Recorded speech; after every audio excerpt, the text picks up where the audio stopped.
Thunder Rides VMC06. Follow and share. Yung kalsada? Sa tulay? Oo. Sa Tamarya? Wala. Hindi namin nabutan na yun, ha? Putik. Nakalusot na kami dun, ha? 2 oras. Mas lalo pag nandito na sila banda sa may pababa ngay. Kaya nga eh, siyempre crossing na yun. Kasi tatlo daan, eh. Pag may Oo. pa ganun, may pa ganito, tas diretso. 3 oras kami natingga doon. Doon na rin mahirapan. Puro traffic na yan. Pulis kaya traffic doon kasi yung mga barangay talo, hindi na pinapaniwala. Ang nag-stop, diretso pa rin masakyan. Hmm. Kaya pulis din nag-rescue ng traffic. 2 oras kami doon sa tulay, sa Torres Tamarya, nung November 1. Putik.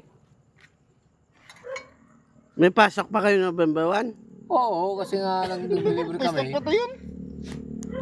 Ay, wala na kaming pasok nun, ha? Wala akong pasok yun. Ano yun, hindi, parang ano yun, parang